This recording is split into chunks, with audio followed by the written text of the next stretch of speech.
এই গরমে একঘেয়ে ঝিঙে খেতে খেতে যখন আর ভালো লাগবে না, তখন এই ঝিঙে বাটার রেসিপি আপনারা যদি বানিয়ে নেন তাহলে আশা করি সকলেরই পছন্দ হবে।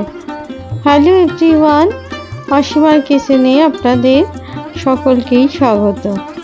আজকে আমি ঝিঙে বাটার রেসিপি করেই আপনাদের দেখাবো। এর জন্য প্রথমে আমি নিয়ে নিয়েছি 4টে ঝিঙে। প্রথমে ঝিঙেগুলোকে ভালো করে ধুয়ে শুকিয়ে জল ঝরিয়ে রেখেছি। ঝিঙেগুলো কিন্তু একদম কচি আর নরম হতে হবে। প্রথমে ঝিঙেগুলোর খোসা ছাড়িয়ে নিতে হবে, তারপরে সেগুলোকে টুকরো টুকরো করে কেটে নিতে হবে। এখানে আমি ঝিঙেগুলোকে মাঝারি মাপের আকার করে কেটে নিয়েছি। আপনারা চাইলে আপনাদের পছন্দ অনুযায়ী কেটে নিতে পারেন, কারণ যেহেতু এটা মিক্সিতে পেস্ট করব, সেহেতু পেস্টটা যাতে স্মুথ হয় তার জন্য এই রকম সাইজ করে আমি এগুলোকে কেটে নিয়েছি। দেখুন সাইজটা কিন্তু একদম ঝিঙে পোস্ত রান্না করার মতো যেরকম সাইজ হয় সেই রকম সাইজ করে আমি এগুলো কেটে নিয়েছি। এরপরে অন্যদিকে আমি ঝিঙেগুলোকে এবার একটা মিক্সার জারে দিয়ে দিলাম, কারণ এটা একটা স্মুথ পেস্ট বানিয়ে নিতে হবে।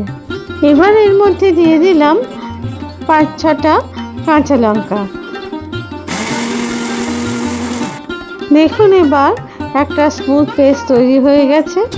অন্যদিকে এবার গ্যাসে একটা কড়াই বসিয়ে তার মধ্যে দিয়ে দিলাম 4 চামচ মতো সর্ষের তেল। তার মধ্যে দিয়ে দিলাম 1/2 চামচ মতো কালো জিরে আর 2টো শুকনো লঙ্কা। ফোড়নটা ভালো করে ভাজা হয়ে গেলে আমি এর মধ্যে দিয়ে দিলাম 15টা মতো রসুনের কুচি। রসুন কুচিটাকে খুব ভালো করে ভেজে নিতে হবে, তবে একদম কড়া করে ভাজার দরকার নেই। খানিকটা ভাজা হয়ে গেলে এর মধ্যে আমি এবার দিয়ে দেব আগে থেকে ধুয়ে জল ঝরিয়ে রাখা কিছু কারি পাতা। এই কারি পাতাটা দিলে ঝিঙের যে একটা গন্ধ হয় সেই গন্ধটা কিন্তু নষ্ট হয়ে যাবে, তখন ঝিঙে বাটার মধ্যে কিন্তু একটা খুব সুন্দর গন্ধ এসে যাবে। আর এবার দিয়ে দিলাম আমি এখানে 2টো মাঝারি সাইজের পেঁয়াজের কুচি।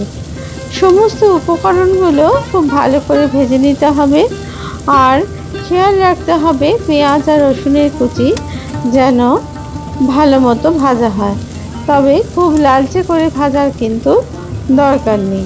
ভালো মতো ভাজা হয়ে গেলে তখন আমি এর মধ্যে দিয়ে দিলাম আগে থেকে বেটে রাখা ঝিঙের পেস্টটাকে।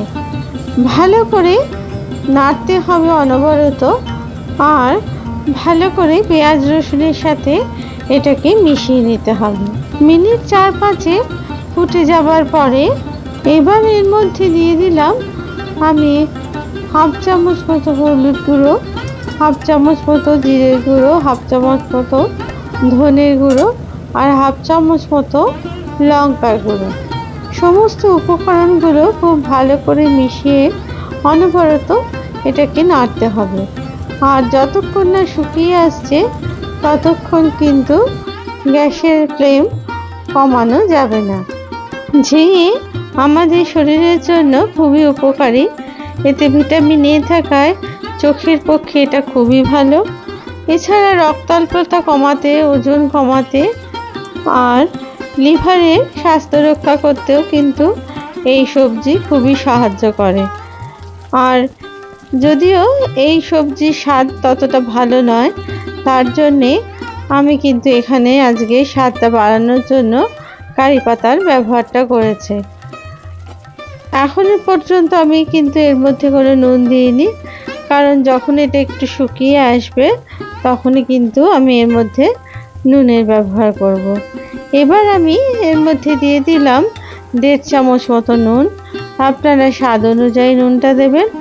আর দিয়ে দিলাম 1 চামচ মতো ব্রাউন সুগার, যাতে করে ঝাল, নুন আর মিষ্টি সমপরিমাণভাবে থাকে। আর যখন আমি ফোড়নে দুটো শুকনো লঙ্কা ভেজেছিলাম তার মধ্যে একটা শুকনো লঙ্কা আমি তুলে রেখেছিলাম, সেটা এই সময়ে আমি ওটাকে ভেঙে দিয়ে দিলাম এই ঝিঙে বাটার মধ্যে।